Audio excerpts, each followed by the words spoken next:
สบายดีทุกคนสบายดียามเช้าๆจ้าพี่น้องสบายดีกำลังสิกินข้าวเช้าทุกคนเมียวแกงอันนี้แกงหน่อไม้ส้มใส่ไก่กับผัดผักบุ้งแล้วก็ตอนแรกว่าจะทอดไข่กลายเป็นขัวไข่ทุกคนไปกินขัวไข่ เดี๋ยวสิไปหา ตัวไปหาหรือไปตรวจอันสุขภาพฟรีอยู่ห้องหมอก่อน โอ้ไปตรวจสุขภาพก่อนลืมไป ต้องไปตรวจสุขภาพฟรี ตรวจสุขภาพก่อน เพิ่นต้องกินข้าวเช้าอยู่พี่บางมื้อก็บ่ได้กินข้าวเช้าบางมื้อก็ได้กินข้าวเช้าเด้อทุกคนเพิ่นสิไปหาผู้สาวเพิ่นยามตอนแรงค่ำๆมืดๆเพิ่นก็จะกลับมานอนว่าซี่ยามตอนเช้าบางมื้อบ่ได้กินข้าวแล้วก็ไปเลยไปหาผู้สาวยังบ่ทันได้แนวตักเลยเอากะปิแป๊วไปพากันกินข้าวเช้า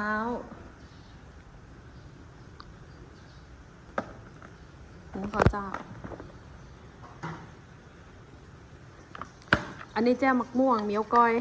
เลี้ยงบ่ถิ่มยังเสียดายอยู่กินต่อเรื่อยๆ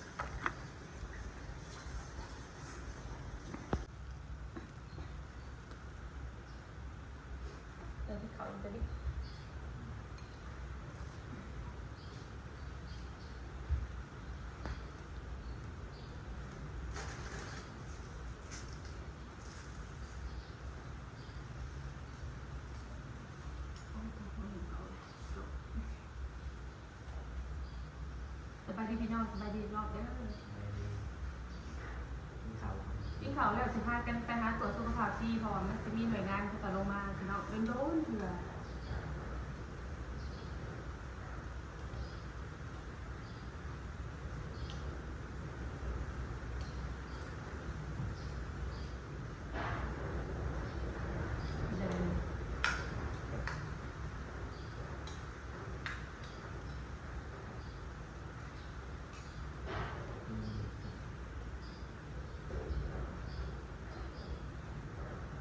มันจะได้ของสองมัน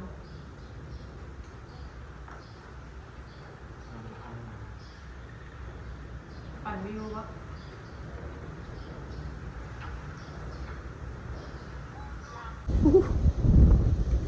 หนาวแห้งทุกคนกำลังสิไปโรงหมอ เรื่องที่เกี่ยวกับที่น้องควันที่ถือรถชนเสียชีวิตนะทุกคนเรื่องประกันภัยของเขาเจ้าค่ะทางเขาเจ้าอาจจะได้เคลียร์แล้วทุกคนเคลียร์กันหับประกันหับเอียงมาลาวเนาะเขาเจ้าน่าจะเคลียร์กันแล้วเรียบร้อยเดี๋ยวก็ยังไม่เข้าไปทางทุกคนเพราะว่าเรื่องเหตุในครอบครัวเขาเจ้าเขากับบุคคลเขาไปแบบบุ่นไปได้นะทุกคนแต่ว่าก็มียูทูบเบอร์หลายๆช่องเขาเจ้าเขาไปสัมภาษณ์อยู่เดี๋ยวก็เลยแบบก็เลยถ่ายแต่สัมภาษณ์ทุกคนกับบุคคลเขาไปหาเขาเจ้าต่ออยู่เพราะเขาเจ้าอยู่ในช่วงแบบความเสียใจแล้วทุกคนกับบอกกล้าเขาไปถามปันใดตอนนี้จะสองพี่น้องกับสิท่ากันไปหาหมอแต่หนาวเส้นทางพี่น้องเส้นทางที่พากันไปผมไปข้างหน้าไปทางเสร็จน้อยๆหาของมาจากบ้านลัดทงหน้าไปเจอทางหน้าไปหาหมอ ตกข้างหน้าบ่ได้วุ้ดีนะ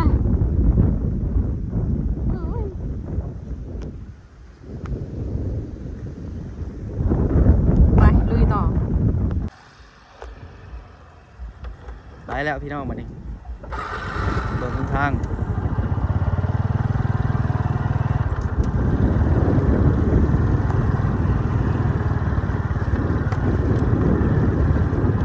เดินทางแบบเสี่ยงมากทุกคนไปไว้นี่ฮะจะพลาดตกข้างหน้าได้ต้องปล่อยไปเป็นทางลัดไปสุขศาลา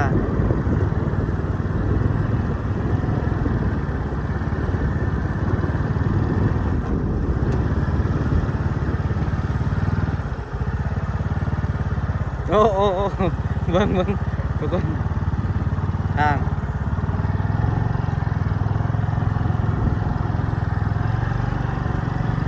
เสียวทุกคนเสียวทาง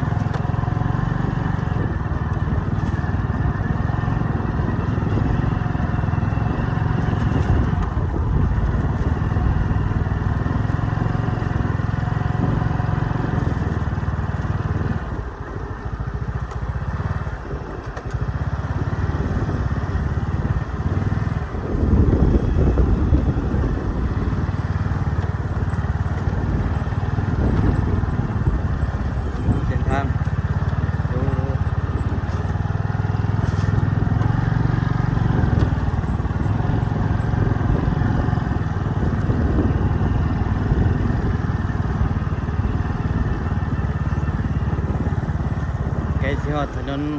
ใหญ่แล้วทุกคน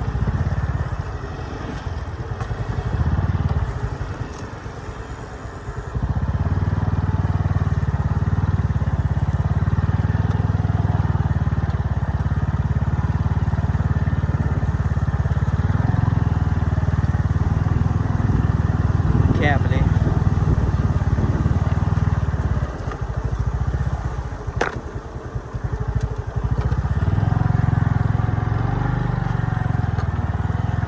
โอเคผมสบายแล้วบัดนี้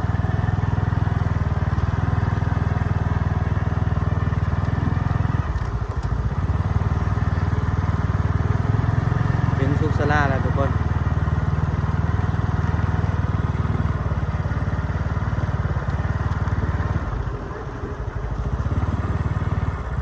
ถึงแล้วทุกคนถึงแล้ว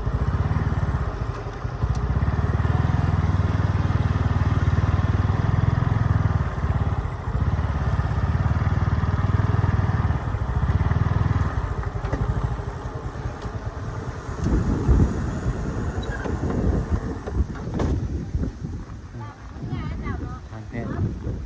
มื้อไหนมื้อไหนนะมื้อไหน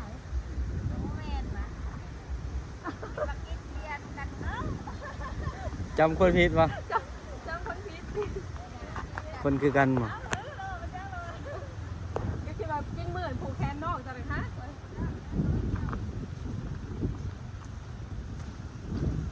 มาหอดแล้วทุกคนตรวจสุขภาพ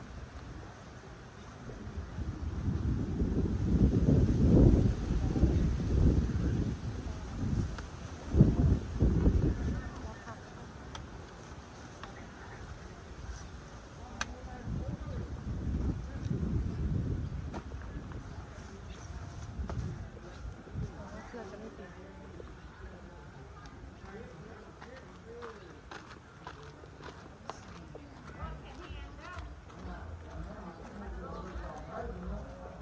มันเป็นกันหมดแล้ว บอลจุดของพนักงาน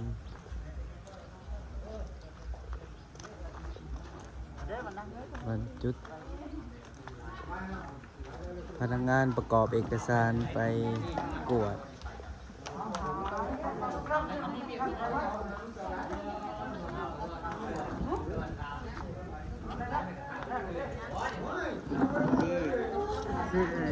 ลงสื่อ เหนียวเลย เหนียว หมอนะน้ำสกุล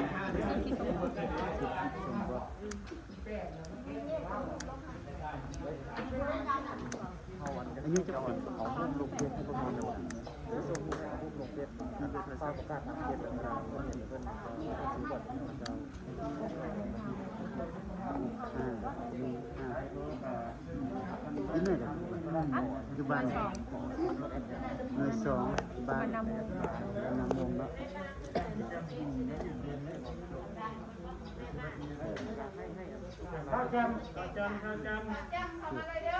นี่นะครอบครัว นี่ ใหญ่ ในครอบ ใหญ่ นี่ในครอบมีนะมีคนเคยกินอันนี้สิยาเป็นยาเป็นตัวพยาบาลโรคคนในครอบครัวบ่มีผู้เคยกินเนาะปัจจุบันนี้เจ้ามีอาการอะไรบ่มีนะแต่ยังเช็คเรื่องนะ จะมีอาการไอยาเป็นหวัด เป็นวัดธรรมดานะ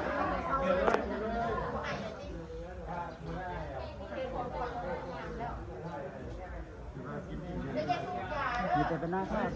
แล้วเป็นเอ็กครับเอาไปนี่นะ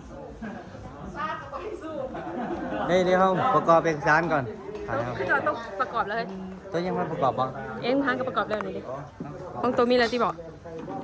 เป็นอะไรซองไอ้น้อง ปลอดภัยดี ปลอดภัยดีทุกคนบ่ได้เป็นโรคเป็นภัย งามหัวใจงาม ปลอดดีสีงาม ไทยเป็น แม่ สอง ปลอดภัยทั้งสองคนมาที่นี่กันพากันม่วนต่อ ต่อได้มุ้ยความเสี่ยงมุ้ยพอได้ดูดยา เพราะว่าถ้าสมมติมีคนเป็นเขาเจ้าก็สิแบบหักซ้ำหักษานะทุกคนแบบบ้านเฮาก็สิแม่นหักษาฟรีสิมีโครงการแบบนี้มาเรื่อยๆเนาะแต่ถ้าบางครอบครัวแล้วเขาเจ้าสิบ่ค่อยมาแต่เขาจะแบบย่าน แต่คือซุมเฮานี่มัน จริงๆถ้าเฮาพ่อเฮาก็หักษาทันหั้นนะแต่หลายครอบครัวก็ย่านแบบบ่อยากเป็นมาพัวคือแบบวัณโรคบ่พวกโปลิโอบ่จังซี่น่ะสมัยตะกี้ก็ซุมเฮาก็สิได้หยอดยางแต่น้อยๆก็สิมีโครงการมาตลอดโอเคทุกคนไว้ไปพอกันใหม่ในคลิปหน้าจ้าทุกคนคลิปนี้ก็ขอจบเพียงสวัสดีทุกคน